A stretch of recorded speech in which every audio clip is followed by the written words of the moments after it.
La mystification indienne, c'était un peu moins compliqué, mais c'est aussi hasardeux. C'est un copain, journaliste, confrère et ami, qui va peut-être passer ce soir, qui un jour me dit, tiens, j'ai trouvé au marché Georges Brassens chez les bouquinistes, j'ai trouvé un bouquin pour toi, et il me file une espèce de petite plaquette comme ça, un petit livre pas très épais, euh, La mystification indienne. Et il me dit, quand j'ai vu de l'Inde, j'ai pensé à toi, évidemment, c'est facile. Quand on voit de l'Inde, on pense à moi, ça me fait très plaisir. Je lis ce texte, je trouve ça absolument formidable. Je lis d'abord la préface des deux universitaires qui avaient fait l'édition. C'est paru à l'Échoppe à Caen en 1991. Donc vous imaginez le best-seller que ça a dû faire. Et ce livre était, je pense, n'est pas très très connu. Peut-être qu'il sera réédité maintenant, j'en sais rien. En tout cas, je lis ça, je trouve ça absolument admirable. Je lis les explications des universitaires, je trouve l'histoire absolument démente. Et c'est pareil, je me dis, voilà, il y a quelque chose à raconter. L'histoire est toute simple, si j'ose dire. On est en 1885, dans le journal Le Gaulois, qui était un des grands quotidiens de l'époque, à l'origine bonapartiste, et ensuite, bon, il va virer un peu plus républicain. Donc, dans Le Gaulois, sous la signature de Nirvana, paraissent donc de janvier à avril, si mes souvenirs sont bons, 1885, 7 reportages présentés comme des lettres de l'Inde. Puis, un peu plus tard dans la même année, plutôt vers l'été, paraît une espèce de suite dans un autre journal, le journal des débats, le très austère journal des débats, paraissent en une seule livraison 4 autres épisodes de ces lettres de l'Inde, signés cette fois N et non plus Nirvana. Or, il se trouve que le Nirvana et N, c'était l'écrivain Octave Mirbeau, qui à l'époque a 38 ans, on est en 1885, il est de 48 si mes souvenirs sont bons, donc ça fait 37 ans, n'était pas encore célèbre. Il était monté à Paris de son Perche natal, où il a failli être notaire à Rémalard, dans le Perche, ça ne s'invente pas, où son père était lui-même notaire. Il avait fui la province, c'est un peu le phénomène Rastignac, si vous voulez. Donc il avait fui sa Normandie natale, il était monté à Paris, et il voulait être rapidement riche et célèbre. C'était son but dans la vie, à ce jeune Mirbeau, c'était riche et célèbre. Et ça nous fait rêver, nous évidemment journalistes aujourd'hui, de penser qu'au XIXe siècle, on pouvait s'imaginer devenir riche et célèbre en étant journaliste dans la presse écrite. Bref, donc le Mirbeau en question avait commencé à signer dans ce fameux journal Le Gaulois, sous son nom, d'Octave Mirbeau, mais il avait encore publié seulement des livres sous pseudonyme. Il avait fait le nègre, si vous voulez, pour un certain nombre d'autres écrivains, mais il n'avait rien publié, il n'avait pas publié de livre sous son nom, et donc il était vraiment dans les journaux pour réussir. Voilà. Or, il se trouve que dans ce même journal, Le Gaulois, où il était employé, il y avait un autre journaliste qui s'appelle Robert de Bonnières, dont Mirbeau était absolument jaloux, parce que Bonnières était plus connu, plus riche et plus célèbre que lui, et donc il le détestait. En plus, en toute modestie, Mirbeau devait estimer qu'il était lui beaucoup plus génial que l'autre, et que c'était pas juste. Donc, il invente, et c'est ça qui est absolument formidable dans cette histoire, il invente avec la complicité du directeur du Gaulois, Arthur Meyer, qui était un de ses protecteurs, il invente une supercherie, et au moment où Robert de Bonnières, envoyé spécial du Gaulois, est en Inde, où il effectue des reportages et où il envoie ses papiers, sa copie, à Paris pour être publié dans le Gaulois, Mirbeau, qui reste à Paris à la rédaction du Gaulois, pirate les vrais reportages de Bonnières et invente un vrai faux voyage en Inde, et il envoie des lettres de l'Inde, donc pas signées de son nom, mais signées Nirvana puis N, il envoie des lettres de l'Inde comme s'il y était allé, avec une véracité et un aplomb extraordinaire. Ça commence par exemple sur le bateau où il est censé s'être embarqué. Il donne le nom du bateau, Saint-Galien.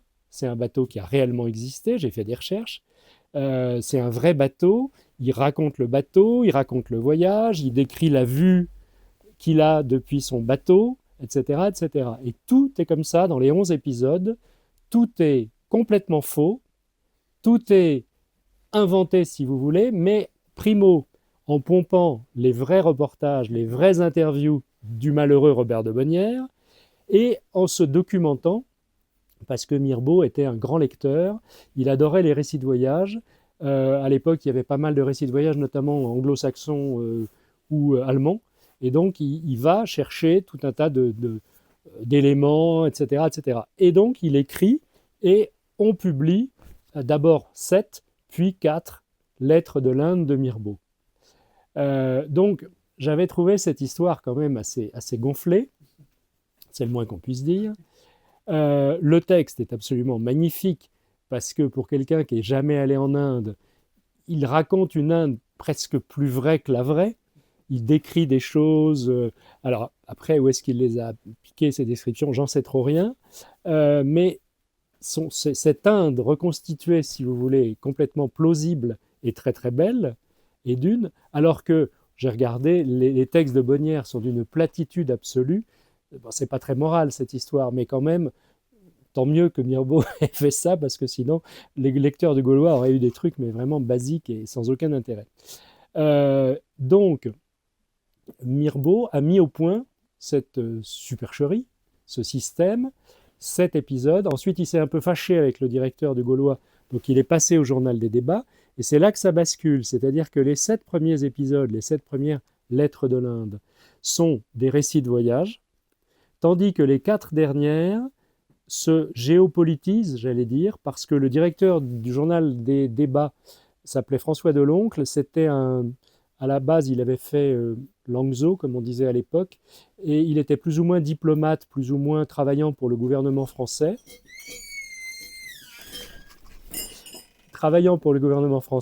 Et donc,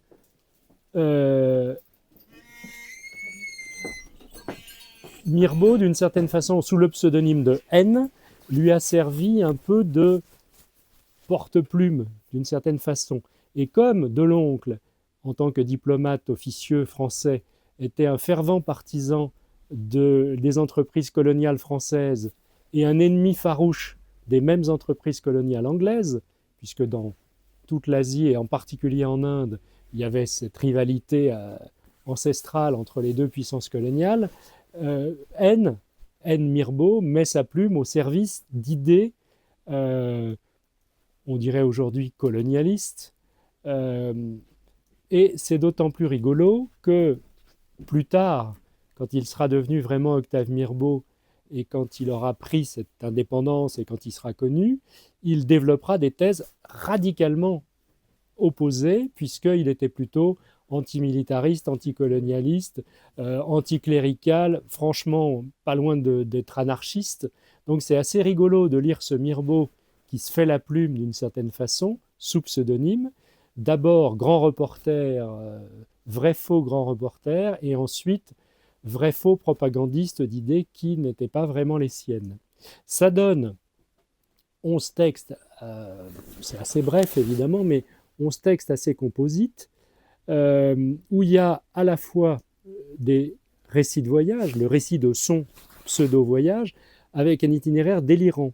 Donc il descend on ne sait pas d'où il ne dit pas d'où il s'embarque, mais il descend par la Méditerranée, par le canal de Suez.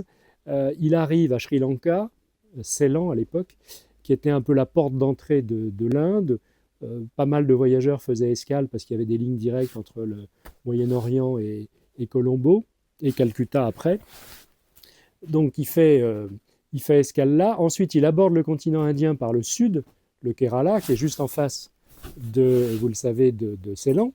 Et après, il fait un itinéraire complètement dément en Inde, totalement irrationnel, puisque du Kerala, il va au Tamil Nadu, au Quai Pondichéry. Ensuite, il va dans ce qui est devenu aujourd'hui le Pakistan, histoire de voir les problèmes frontaliers qu'il y avait déjà à l'époque. Et ensuite, il finit dans les Himalayas, où il reste très longtemps, où il se balade entre le Tibet, le Népal, le Bhoutan, euh, dans des endroits montagneux, inaccessibles, difficiles, etc., etc. Donc c'est une espèce de voyage improbable qui est juste pas possible, ou qui aurait pris des mois et des mois, et il raconte ça. Et puis, il y a toute une partie aussi très rigolote, c'est qu'il invente, avant un certain journaliste de télévision qui est resté connu pour ça, il invente la vraie fausse interview. C'est-à-dire qu'il pompe les vraies interviews faites par Bonnière sur place, et donc il nous gratifie, par exemple, d'un long entretien avec le grand bonze de Sri Lanka, enfin de Ceylan, le chef de la branche sri-lankaise du bouddhisme. Je vous fais grâce bon, je ne sais pas si je serai compétent, mais je vous fais grâce d'expliquer de quel bouddhisme il s'agit. C'est très compliqué. Theravada. Oui, Theravada, mais c'est encore une branche dissidente et c'est pas encore une église officielle, parce que Mirbeau explique que ce fameux bonze serait un réformateur du bouddhisme Theravada et serait en train d'élaborer une autre chronique. En tout cas, il y a une vraie fausse interview, il le voit même plusieurs fois. De même, il rencontre un homme politique saoudien en exil que les Anglais ont envoyé là pour s'en débarrasser. Donc il interviewe ce chef en exil. Il interviewe aussi, enfin il prétend interviewer un prince birman, c'est pareil, que les Anglais avaient dégagé de Birmanie parce qu'il avait des velléités de succéder à son père et il était très anti-anglais, il était pro-français. Donc évidemment pour les Anglais c'était un casus belli. Voilà, donc voilà le genre de choses que Mirbeau, avec un aplomb total, une mauvaise foi complète, raconte et fait passer. Il y a aussi des choses très drôles. Par exemple, au début du voyage, il est sur son bateau, il descend le canal de Suez et il dit et à un moment j'aperçois la Mecque, etc., etc. Je ne sais pas si vous y êtes allé, c'est juste pas possible. La Mecque, elle est au moins à 150 km à l'intérieur des terres, en plein au milieu des sables. Il faut une sacrée longue vue depuis le canal de Suez pour apercevoir la Mecque. C'est juste pas possible. Mais lui, évidemment, avec son don de double vue, pardon, 800, vous voyez, moi je disais 150, oui, 800 km, c'est un drone. Il aurait besoin d'un drone. Donc voilà, c'est ça ce texte. Donc, évidemment, ça m'a interpellé. Cette Inde inventée m'a beaucoup plu, parce qu'elle est magnifique, elle est passionnante, et d'une certaine façon, elle est presque plus vraie que d'autres. Et puis, je me suis dit, voilà, il faudrait faire un livre où, comme en feuilleton, on suivrait les 11 épisodes du voyage imaginaire de Mirbeau en le racontant, parce que je n'ai pas reproduit le texte, ça aurait été fastidieux si vous voulez. Donc en racontant, si vous voulez, ce que Mirbeau fait, dit, raconte, voit, et en rétablissant, euh, d'abord je suis allé chercher toutes les références possibles et imaginables, je vous dis le coup du bateau par exemple, je suis allé vérifier que ce bateau avait bien existé, je raconte la tête qu'il avait, le nombre de mètres, le tonnage, etc. Il a fini en 17 dans les Dardanelles, si mes souvenirs sont bons, coulé, ce Sagalien. C'était un vrai bateau qui faisait vraiment la ligne. Donc je suis allé vérifier tout ce qui était vérifiable, j'ai rétabli tout ce qui était rétablissable. Et puis évidemment, je commente dans les pas de Mirbeau, j'essaie de commenter, si vous voulez, ce qu'il voit, ce qui n'est pas possible, mais on se rend compte que dans l'invention, il était d'une extrême précision, parce que tous les personnages qu'il dit avoir rencontrés ont existé, bien entendu, mais étaient là où il dit qu'ils étaient au moment où il écrit ses vrais faux reportages, et en plus, tous les détails qu'il donne, les détails géopolitiques, les rivalités franco-anglaises, la menace russe, parce qu'à l'époque, ni le Pakistan ni l'Afghanistan n'existaient, donc l'Inde anglaise, le Raj britannique avait une frontière commune de plusieurs milliers de kilomètres avec l'Empire russe, et les Anglais étaient très très inquiets d'une descente, si vous voulez, d'une invasion du nord de l'Inde par les troupes russes, qui à l'époque réarmaient, etc., etc.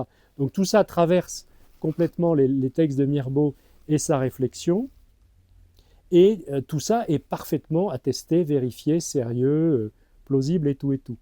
Donc voilà à quoi je me suis amusé.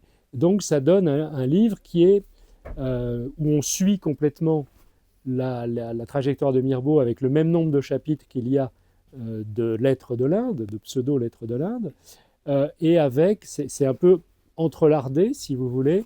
Bon, en plus, il se trouve que je connais un petit peu l'Inde, pas forcément tous les endroits où il est allé, mais il se trouve que je connais un peu un certain nombre d'endroits où il est allé, et donc ça me permettait d'expliquer, d'expliciter ces descriptions et d'expliquer si elles étaient fidèles, pas fidèles, ce qu'il avait inventé, pas inventé, etc. Et puis, il y a eu encore quelques hasards rigolos dans cette histoire. Par exemple, j'avais à la maison, un peu oublié, un album de photos euh, exactement contemporaine de l'épopée de Mirbeau, 1885, prise par une agence photo de Colombo, qui existe toujours, je me suis renseigné, des photos absolument magnifiques, grand format comme ça, comme elles étaient à l'époque. Et il se trouve que dans cet album de photos, il y avait des gens que, pas ces gens-là, mais des gens comme ceux que Mirbeau Nirvana décrit et prétend avoir rencontrés. Notamment des marchands de la caste des Marwaris, euh, en grand uniforme d'apparat, si vous voulez, qu'il décrit dans son épisode à Sri Lanka, et que moi j'ai eu entre les mains les photos contemporaines de ces personnages-là. Donc si vous voulez, y a tout un tas de hasards qui font et qui m'ont conforté dans mon entreprise, parce que c'était un peu louche quand même aussi au début, et je ne savais pas si ça tiendrait la route, si je tiendrais tout un livre déjà. Parce que si tout avait été faux, j'aurais dit bah oui, tout est faux, ça n'a pas grand intérêt. S'il avait inventé les personnages, j'aurais dit bon bah c'est plus un roman qu'autre chose. Donc si vous voulez, au fur et à mesure que j'avançais, ça ouvrait d'autres pistes et j'ai trouvé de plus en plus de choses. On ne voulait pas faire un trop gros livre et puis j'ai pas du tout la prétention d'être un encyclopédiste de l'Inde, mais je crois que j'ai éclairé la lanterne, si vous voulez, des lecteurs français d'aujourd'hui. Et puis ensuite, le personnage de Mirbeau m'a intéressé.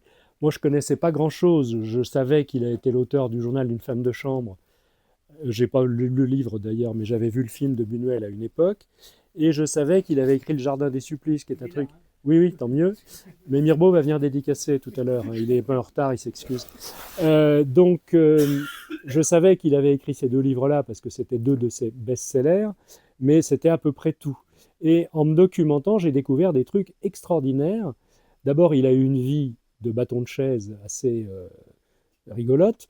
Il a passé son temps... Alors, il est devenu riche et célèbre, en effet. Le problème, c'est qu'il avait un goût immodéré pour les cocottes et les actrices et qu'elles lui ont bouffé plusieurs fois ses différentes fortunes.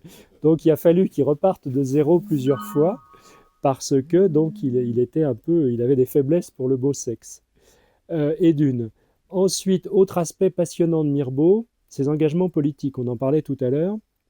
C'était donc un libertaire et un type très engagé. Et en particulier, il a été admirable au moment de l'affaire Dreyfus. Il a été un des premiers à militer en faveur de Dreyfus. Il était ami de Zola, des frères Goncourt et de l'école naturaliste, si vous voulez.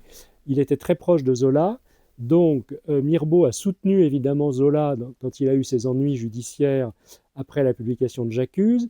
Il s'est engagé très fort aux côtés de Dreyfus. Il s'est battu en duel même contre des anti-Dreyfusards.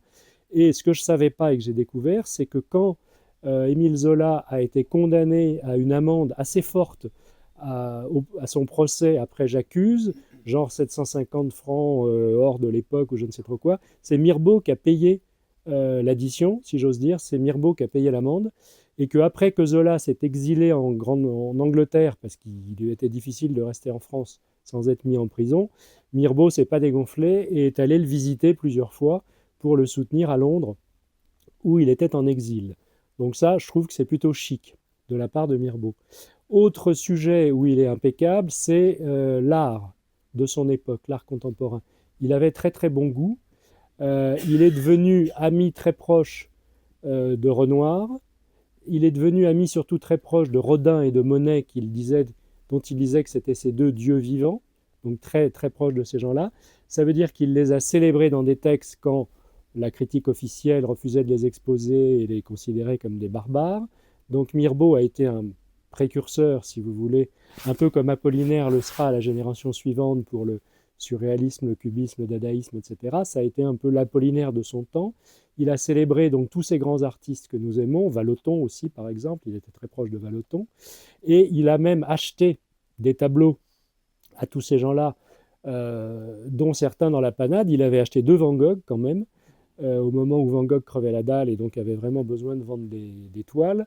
Et ce qui est amusant, c'est que je vous disais tout à l'heure que plusieurs de ces femmes lui ont fait faire de mauvaises affaires et l'ont plumé. Et il y en a une en particulier, une ancienne comédienne qui était assez vorace et qui lui a fait vendre sa collection de tableaux, sauf qu'il a gardé ses 2 Van Gogh. Il n'a jamais voulu vendre ses 2 Van Gogh, il s'en est jamais séparé. Donc voilà, tout un tas d'aspects sympathiques. Et puis donc, à partir de 1886, donc juste après notre aventure indienne, il a publié son premier roman sous son vrai nom, d'Octave Mirbeau. Ça a été un relatif succès. Et ensuite, il a enchaîné les publications sous le nom de Mirbeau. Il a aussi publié, écrit et fait jouer des pièces de théâtre pour lesquelles il était très connu et très célébré en son temps. Donc ça a plutôt bien marché pour lui. Autre fait marquant, comme il était très proche des frères Goncourt, je vous l'ai dit tout à l'heure, il a été de la première Académie Goncourt, celle qui se réunit à partir de 1903 et qui décerne le premier prix Goncourt à John Antoine No en 1903. Donc Mirbeau en était. Il a même plus tard été président de l'Académie Goncourt, donc il a joué en plus un rôle très très important dans le milieu littéraire de son époque, comme pionnier, si vous voulez, des grands prix littéraires en France, etc., etc. Malheureusement pour lui, il a été malade gravement assez tôt.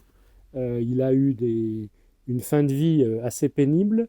Il est mort relativement jeune en 1917, donc en pleine guerre. Donc il n'a pas pu peut-être donner, s'il avait eu 20 ans de plus, peut-être aurait-il donné encore une œuvre plus diverse, parce que c'est vraiment un éclectique, c'est un type qui explorait des pistes, qui s'intéressait à tout. Donc si vous voulez, on peut imaginer qu'il aurait fait d'autres rencontres, qu'il se serait intéressé à d'autres avant-gardes s'il avait vécu plus longtemps. Il aurait pu effectivement après s'intéresser aux surréalistes, etc., etc.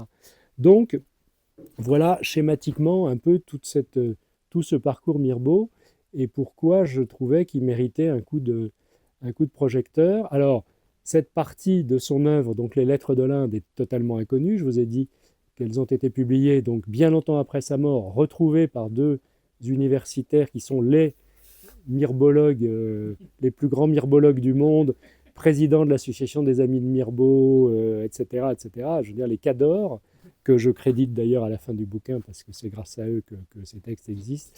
En tout cas, ça n'est pas agrégé à l'œuvre de Mirbeau, si vous voulez, par les spécialistes, parce que, encore une fois, c'était pas signé de son nom, et c'est quand même assez en marge, et ça fait partie de ces espèces de, à ses débuts, de ces tentatives où il se fait la plume d'une certaine façon.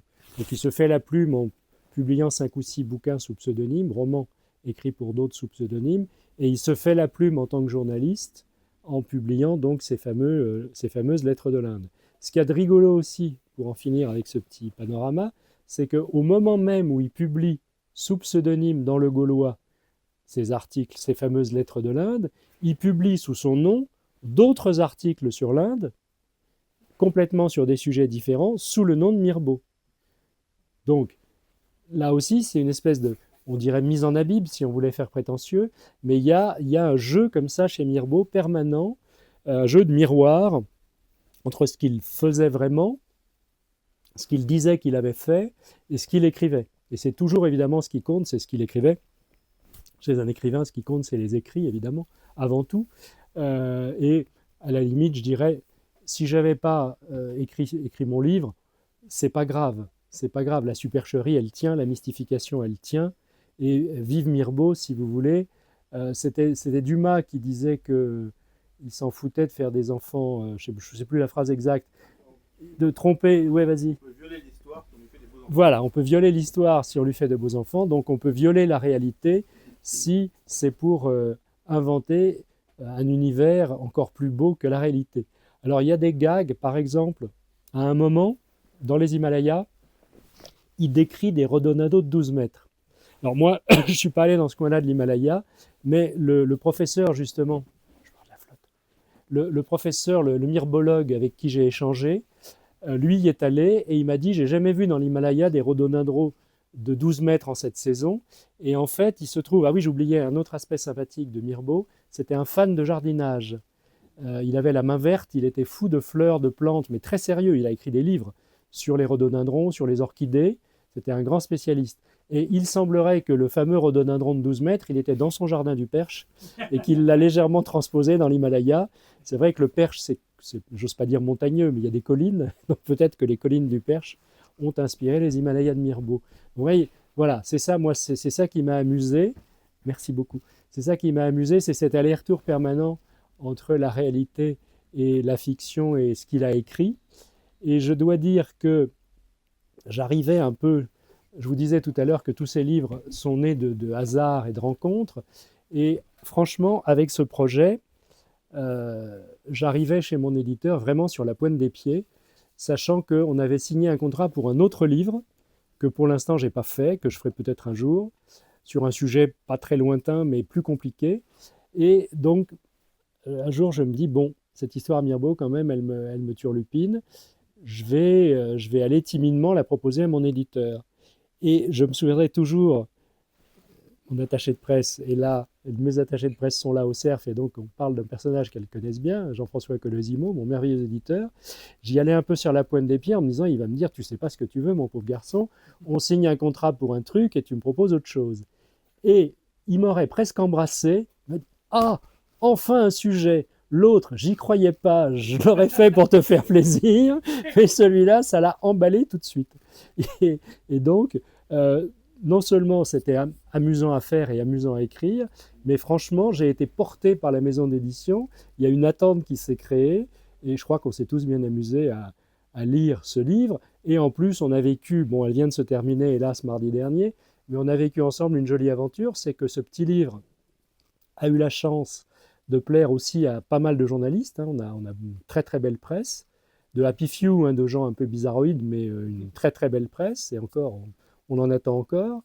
Et puis, le livre a eu le bonheur d'être sélectionné pour le prix Renaudot Essai, et donc, j'ai fini finaliste, si j'ose dire, mardi dernier, coiffé sur le poteau par une immonde magouille d'un prix Nobel de littérature une cabale de Jean-Marie Gustave Leclésio. C'est chic quand même d'être blackboulé par un prix Nobel. Et donc on n'a pas eu le Renaudot, mais ça a quand même suscité pas mal d'intérêt, pas mal d'enthousiasme. Et voilà, donc ce petit livre a fait son bonhomme de chemin. Et voilà, jusqu'à vous aujourd'hui. Bonsoir. Vous avez bien raison parce que je viens de finir ce que j'avais à raconter, donc comme ça vous ne serez pas emmerdés. J'espère bien. Non, puis j'aurai sûrement d'autres. Il y aura sûrement des rajoutis. À la santé d'Octave. J'ai une question. Quid de Sebonnière? Alors, Sebonnière, je vous ai dit, il a fait carrière plutôt brillamment. Il a été riche et célèbre. Et il a publié, je ne sais plus comment ça s'appelle, je le cite dans le livre, il a fini par publier un journal de l'Inde ou un truc comme ça, d'une absolue platitude. Il a une œuvre extrêmement abondante. Si vous regardez sur Wikipédia, vous verrez qu'il a beaucoup publié. Mais alors lui, si Mirbeau a été au purgatoire, ou s'il est toujours au purgatoire, j'en sais trop rien, mais alors Bonnière, il a carrément disparu des radars. Totalement oublié. Ce que je veux dire, c'est qu'au moment où Mirbeau fait publier ses lettres, Bonnière il a dû se rendre compte qu'il y avait... Mais non, il était là-bas. Il était sur place. Puis après, peut-être il a été furieux. Mais alors, ce que je ne sais pas, parce que quand même, je n'ai pas la boule de cristal, c'est si le pseudonyme a été percé ou si Mirbeau n'a jamais revendiqué la paternité ni de Nirvana ni de N pour les derniers articles. C'est un petit peu la question que je voulais poser comme monsieur, c'est ce dispositif de départ. Je vois très bien la scène, tu dis que Mirbeau est dans les locaux du journal. Ouais. Il voit ce qu'on appelait il voit arriver la copie, les dépêches. Oui, Enfin, les je sais pas dépêches, comment ça arrivait à l'époque, par télégraphe. Par télégraphe, ouais. Voilà, Et télégraphe donc, ou il par voit ça. messagerie maritime, j'en sais Et rien. donc c'est une forme de plagiat au fond, au départ. D'une certaine façon, Ouais. oui, de piratage. Le piratage. De piratage, puisque en fait, il plagie pas la Non. platitude de Bah non. Bonnière, mais il lui pique ses scoops, il lui pique ses interviews, il lui pique ses reportages, etc., etc. On est bien Donc, d'accord que c'en du est coup, à juste. l'époque, ces textes de Bonnière ne paraissent pas. Si, Ah, ils paraissent un si, peu si, voilà. un peu après. Bah, le temps Ah. que... Mais ils apparaissent dans la presse aussi. Dans le même journal. Dans le- Bah oui, puisque tout le monde travaillait au Gaulois. Oui, non, mais ça aurait pu en plus être mis sous le boisseau. Mais Non, ils ont paru, puisque je te dis, il en a fait un petit recueil qui s'appelle, je crois, Journal de l'Inde ou je sais pas quoi. Les Gaulois, la direction des Gaulois s'est jamais rendu compte. Mais oui. directeur Mais au contraire- il y avait deux textes. Non, fait exprès. Arthur Meyer, je crois l'avoir dit au début, Arthur Meyer était le protecteur de Mirbeau et était complice au début. Ils ont été complices. Voilà. Toujours un complice. Mais ça n'a marché que pour les 7 premiers articles, puisque les 4 autres dans le journal des débats, c'était une autre paire de manches. Là, il était le nègre de Deloncle, d'une certaine façon. Là, il n'y avait plus de Bonnière dans le journal des débats. Mais pour les 7 premiers épisodes, ça pirate effectivement le dispositif de Bonnière. Et comment cette histoire a été découverte dans les années 90 Bah, c'est les 2 profs en question. Il n'y avait pas d'archives. Si on trouve quand même, on trouve des mentions, parce que j'ai regardé sur des sites, etc. On trouve des mentions quand même de ce voyage en Inde, enfin de ce pseudo voyage en Inde. Donc je pense que le pseudonyme de Nirvana a dû être éventé plus ou moins à un moment. En revanche, les textes, je ne sais pas où ils sont allés les chercher, les deux oiseaux, mais sans doute tout bêtement sur Gallica. Comme ils savaient que Mirbeau avait collaboré au Gaulois, entre autres, il a travaillé dans plein de journaux. Hein. Il a même dirigé un journal satirique à un moment où il était tout seul à faire tout le boulot. Donc, si vous voulez, les 2 profs sont allés, qui sont vraiment des experts, vraiment oui, Pierre Michel, et j'oublie le nom de l'autre. C'est le président de la Société des Amis de Mirbeau. Michel Pierre et Pierre Michel. Non, il n'y a pas Michel Pierre, je le connais aussi, mais il n'est pas là-dedans, c'est un autre. Et donc, ils sont allés vraiment rechercher tous les... Peut-être ils préparaient une édition des articles complets de Mirbeau ou je ne sais trop quoi. Et donc, ils sont tombés là-dessus. Ça avait dû les alerter. Et puis, je pense qu'eux, ils ont reconnu le style. Quand on est familiarisé avec un auteur, le spécialiste peut reconnaître un style, une patte, peut-être des réflexions, j'en sais rien, moi, ou des épisodes. En tout cas, voilà, c'est comme ça. Je pense... Ils m'ont pas fait leur confidence, mais c'est comme ça, je pense qu'ils se sont intéressés à cette histoire. Mirbeau ne tenait pas de journal, de journal intime, privé à cette époque. Pas que je On n'a pas sache. connaissance, d'accord. Je sais pas s'il a tenu un journal, si ça a été publié ou pas, je sais pas du tout. C'était un graphomane, mais je sais pas s'il a tenu un journal. D'accord, parce que, à propos d'Inde, Pierre Loti a fait un voyage en Inde. Oui, bien alors sûr. j'ai beaucoup travaillé là-dessus, mais il est vrai celui-là. Oui, il est vrai, mais pas tout à fait en réalité, parce que quand on lit le journal de Pierre Loti, on s'aperçoit que l'itinéraire qu'il décrit dans son livre n'est pas du tout celui qu'il a fait. Alors, c'est plus compliqué que ça. Je l'ai édité, hein, j'ai édité les voyages complets de Pierre Loti en 7 volumes chez Artaud, dont l'Inde sans les Anglais, évidemment. En fait, il a fait le voyage qu'il raconte, au moment où il le raconte, il y est vraiment allé, ça on n'a aucun doute là-dessus. Simplement, j'ai même publié dans mon livre une carte de l'itinéraire supposé de son voyage, c'est complètement dément. Il n'y a pas une agence de voyage qui, je crois qu'il est resté une quinzaine de semaines en Inde, il n'y a pas une agence de voyage qui en 15 semaines peut vous faire un itinéraire pareil. Il va dans tous les sens. Il est au sud, il va au nord, il se balade, il revient, il redescend, il va à bas. Et alors ce qu'il y a, c'est qu'il ne raconte pas tout. Il ne raconte pas qu'il s'est embarqué de Calcutta pour la Birmanie, d'où les pagodes d'or. Il raconte pas qu'il a fini, enfin il raconte qu'il finit à Bénarès, alors qu'en fait il finit à Bombay et il se réembarque de Bombay, parce que c'était plus beau de finir à Bénarès avec les sadhus sur les quais, avec une méditation métaphysique sur la mort, etc., face aux Ganges, c'était beaucoup plus beau que le port de Bombay. Donc si vous voulez, c'est un vrai voyage, mais la façon dont il le raconte, comme toujours chez Loti, c'est repassé par le tamis de l'écriture, évidemment. Enfin, quand même, l'itinéraire qu'il raconte dans son voyage n'a rien à voir avec celui qu'on a fait, qu'il a fait, puisqu'on a son journal, et dans son journal, il notait simplement les villes et les dates. Oui, mais si, ça a quand même quelque chose à voir, sauf que c'est pas forcément dans le même ordre. Oui, c'est ça. Oui. Mais et puis il y a des Qui part par le nord, oui, etc., et il y a des passages où on n'a rien. il y a un moment où son journal s'arrête complètement. Par exemple, l'épisode de Bombay, etc., il le date pas. On sait qu'il y est allé, parce qu'on a les trucs d'embarquement, mais il le documente pas. Oui, c'est là où il rencontre le fondateur de Tata, du groupe industriel Tata. Oui, entre autres. Et il y a aussi, de l'autre côté, il rencontre Annie Besant, ça, c'est un peu sous boisseau. Et je vous dis, le fait de dire qu'il a fini à Bénarès, alors qu'en fait, il est allé se réembarquer à Calcutta pour aller faire une mission un peu secrète, parce que c'était un peu une barbouze, Loti. Il est allé faire une mission secrète en Birmanie, pour le compte du gouvernement. C'est pas plutôt en Perse, sa Non. mission secrète. Il a eu des missions dans plein d'endroits. Parce que quand il va Aussi. en Birmanie, il va visiter les pagodes Pas d'or, que. il y va, Pas que. Bah, 3 jours. En 3 jours, on fait des choses. Non, il avait des contacts, on le sait, parce qu'il était plus ou moins mandaté par le gouvernement. Il était... Sur Mirbeau. Oui, revenons au Mirbeau. Attendez, tu veux filer? Attendez, mon attaché de presse a me donné Ton manuscrit. les épreuves d'un prochain livre. Voilà, ça n'arrête. Merci beaucoup. Merci d'être passé. À très vite, les filles. Ciao, ciao.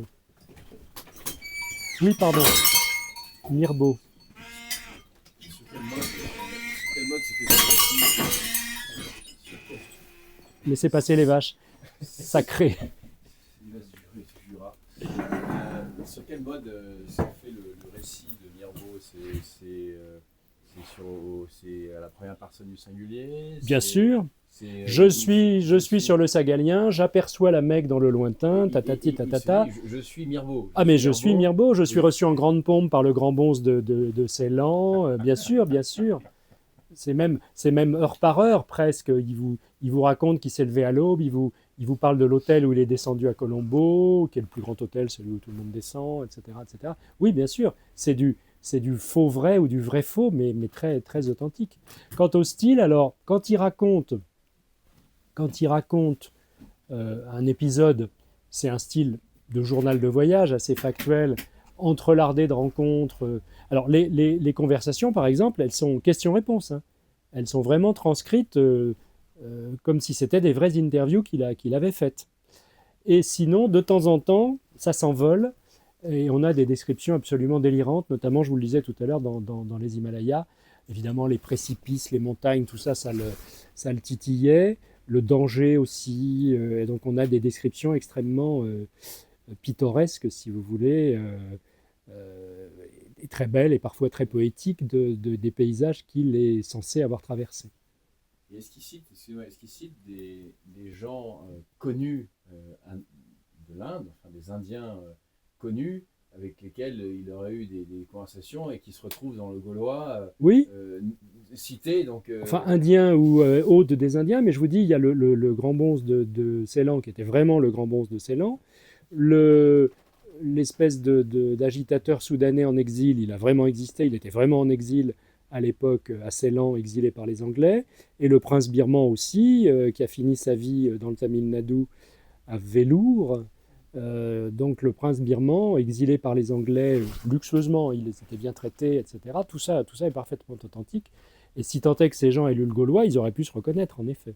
Alors, c'est des gens que Bonnier a rencontrés. Que Bonnière a rencontré, lui, oui, bien sûr.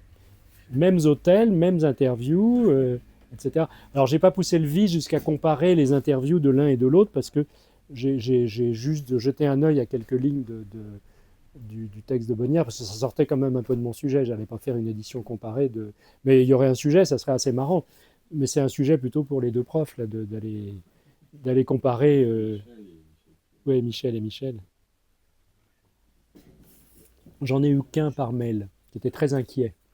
il n'a jamais été démystifié de son vivant. Pas à ma connaissance. Pas à ma connaissance. En tout cas, On a dû se rendre compte qu'il y avait un peu de doublon. À un moment donné. Le Gaulois, voilà. c'était tellement dense, le gaulois.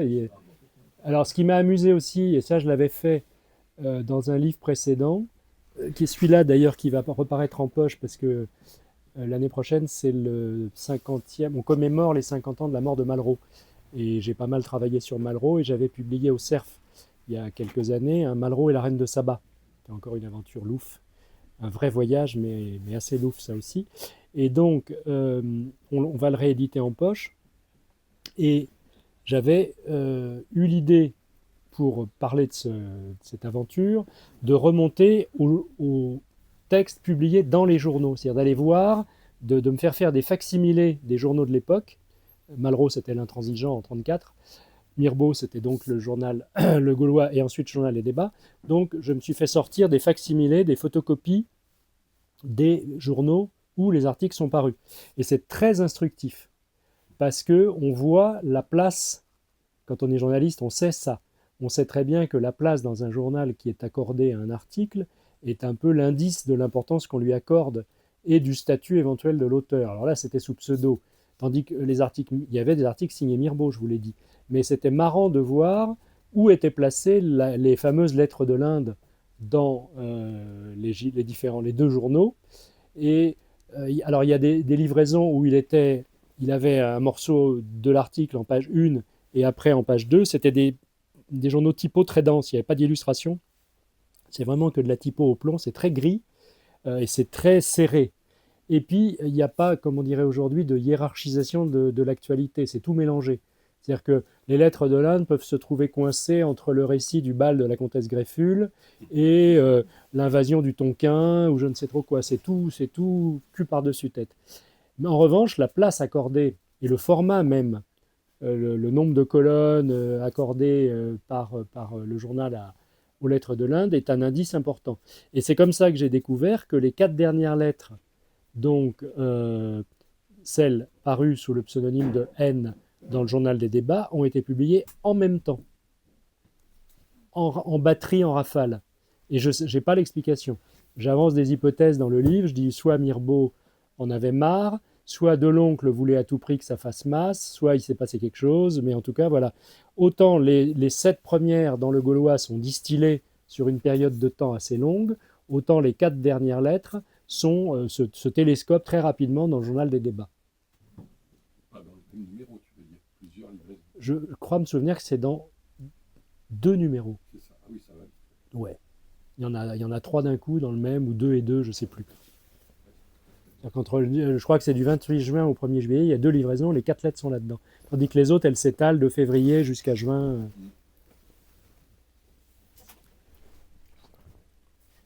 Mais elles sont différentes, les 4 dernières, c'est vraiment de la géopolitique. En plus, vous parliez de Loti, monsieur, tout à l'heure, il y a une nette filiation dans les deux, c'est qu'ils sont aussi anglophobes l'un que l'autre. Et donc il y a à peu près autant d'éructations anti-anglaises chez Mirbeau que chez Loti, qui détestait cordialement les Anglais, presque autant que les Allemands, et autant que tous les ennemis des Turcs. Comme il était turcolâtre, il détestait tous les ennemis des Turcs, Dieu sait s'ils en avaient, donc il détestait les Grecs, il détestait les Levantins, il détestait les Arméniens, il détestait les Bulgares, etc. etc. Est-ce qu'il passe il passe sans doute par Calcutta dans son voyage imaginaire Qui ça donc Mirbeau. Non. Non. Non. Est-ce qu'il passe par Bombay par Non. Madras? Alors, il fait donc Ceylan, ensuite un peu de Kerala et Tamil Nadu. C'est quoi, Cochin? Kerala, c'est Trivandrum, ou Kochi en haut, mais c'est plutôt le sud du Kerala. Quand on aborde de Ceylan, on n'est pas loin de Trivandrum, en fait. Donc, il fait un tour dans le sud, il va au Tamil Nadu, il va à Pondichéry, et après, pouf, il va dans ce qui serait aujourd'hui le Pakistan. Et après, repouf, il va dans les Himalayas. Alors, est-ce qu'il passe à Calcutta? J'avoue que je ne sais plus. Et Bombay non plus. Ah, Bombay, non. Ni Bombay ni Madras. Ben non, parce que non, ni Bombay ni Madras. Ou Madras, j'ai oublié. Je crois qu'il en parle à un moment, mais c'était une époque où Madras était un peu en retrait par rapport à la colonisation anglaise, moins en pointe qu'elle ne l'avait été au siècle précédent, puisque la capitale du Raj, c'était Calcutta, donc c'était Calcutta qui avait siphonné toute l'administration anglaise, et Bombay qui siphonnait le reste du trafic maritime. Madras était un peu en retrait à l'époque. Ça n'a pas d'importance puisque c'est imaginaire. Oui, mais d'ailleurs, un copain m'a dit, tu aurais dû mettre une carte. Si on réédite le livre, je ferai comme avec Loti, on mettrait une carte de cet itinéraire imaginaire, ne serait-ce que pour voir que c'était juste pas possible. Au cercle, ils aiment bien mettre des cartes. Oui, c'est pas un problème. Ah non, mais si j'y avais pensé, on l'aurait fait. Hein. Par contre, il a peut-être le Bonnière a fait l'itinéraire peut-être plus long et la loi, ça fait des étapes peut-être. Oh, probablement, oui. probablement. Mais il est allé où ça chauffait d'une certaine façon. Donc, arriver à Ceylan, c'était pour des raisons pratiques. C'est parce que les lignes maritimes faisaient escale à Colombo avant de finir à Calcutta et au-delà. Donc, passer par Ceylan, même s'il s'y passait pas grand-chose. Et ensuite, il y avait des troubles. Il y avait des troubles au Tamil Nadu, il y en a toujours plus ou moins. Et puis surtout, la grosse menace, c'était d'une part, je vous dis tout à l'heure, les Russes aux frontières de l'Inde qui menaçaient d'envahir le Raj en passant par ce qui est aujourd'hui l'Afghanistan et le Pakistan. Et puis, c'était pas stable non plus sur la frontière est, à cause des Chinois déjà, qui se chicoraient avec les Tibétains, qui se chicoraient avec les Népalais, etc., etc. Il y avait des problèmes il y avait des espèces d'escarmouches permanentes pour des histoires qui durent encore d'ailleurs, de frontières, de cailloux en plus que l'un voulait et l'autre pas.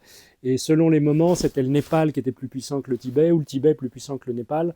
Et ces gens-là se tapaient dessus. Et puis il y avait les Chinois derrière qui guettaient déjà ça. Et alors évidemment, je me suis étranglé à un moment parce que Mirbeau Nirvana, ou enfin N à l'époque, dit que naturellement, pour lui, le Tibet fait partie de la Grande Chine, n'a jamais été indépendant, nanani, nanana, donc ça m'a pas plu en tant que défenseur du Tibet libre, si vous voulez, ça m'a un peu défrisé, mais bon, c'était le droit de N d'épouser cette thématique-là.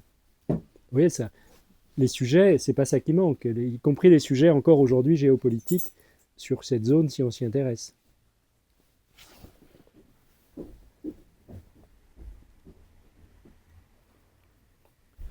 D'autres questions? Est-ce que Mirbeau, par la suite, a voulu faire ce voyage, non? Non, il a très peu voyagé, le garçon. Le seul récit de voyage authentique qu'il ait publié, j'aimerais bien le rééditer, mais je ne suis pas sûr que ça emballe Artaud, c'est un récit de voyage en voiture automobile. Il était fasciné par le progrès technique. Il avait acheté une des premières bagnoles, et il est parti donc dans cette bagnole pour un voyage fou jusqu'aux Pays-Bas. Il est passé par donc le nord de la France, la Flandre, la Belgique et les Pays-Bas. Et le récit de voyage, et notre ami libraire va retrouver, le récit de voyage porte le nom de la plaque d'immatriculation de sa voiture. C'est-à-dire, vas-y. 628 E8. Voilà, vous pensez comme c'est vendeur. Donc 628 E8, c'est donc... En quelle année ce voyage? Chef, Ça a été publié je ne suis pas myrbologue. en Hein. 1908. Voilà, 1908. Non, c'est par rapport aux voitures. Parce qu'il y a des J'entends voitures. bien. Il n'y avait pas beaucoup de voitures. Et il a conduit lui-même. Et donc, voilà, ça c'est l'exotisme, le point le plus exotique des voyages de Mirbeau. Donc, sinon, il a passé sa vie à déménager entre Paris, la région parisienne, le Perche, etc., etc. Et j'ai trouvé un truc rigolo aussi dans les hasards. Les 4 dernières lettres, donc les lettres signées N, celles du journal des débats, il les a écrites dans une maison qu'il avait louée tout près de l'Aigle, dans l'Orne, c'est pas encore le Perche, mais c'est pas loin, dans un bled qui s'appelle le Rouvray, et qui se trouve être à 10 km de la maison que j'ai en Normandie aussi. Donc je m'imaginais, en finissant d'écrire ce livre, je m'imaginais Mirbeau. J'ai essayé de retrouver la maison, mais les sites ne s'accordent pas sur ce que serait la maison, ni même sur le nom du bled. Mais en tout cas, Mirbeau a pas mal pérégriné dans le coin, dans sa région natale, mais ce n'était pas un grand voyageur. En plus, 1908, il était déjà plus très frais, puisque je vous dis, il est mort en 17, au terme il a été très diminué dans les dernières années de sa vie, et il ne pouvait plus travailler, comme Loti d'ailleurs. Hein, après son AVC, il était très, très, très diminué. Et donc, ils ont eu une fin de vie un peu difficile, les deux. Il est mort à quel âge, Mirbeau? 1848-1917. Il était affecté par quel mal? C'était quoi? C'était une MST? C'est pas impossible. Avec la vie de bâton de chaise qu'il a menée. Non, je crois que c'était plutôt genre paralysie, je sais pas quoi. Enfin, il était. C'est dommage, ça aurait été romantique. Une crête de coq ou un gonocoque. Ah, vous trouvez romantique la fin de la vie de Baudelaire, vous?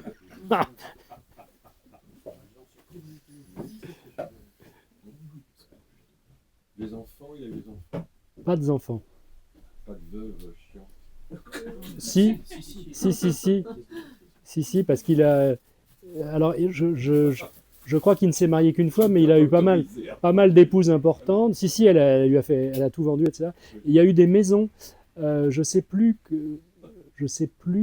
Plusieurs personnes m'ont dit oui, on a connu, ou on a vu, ou on a même acheté une ancienne maison de Mirbeau en Normandie, dans le Perche.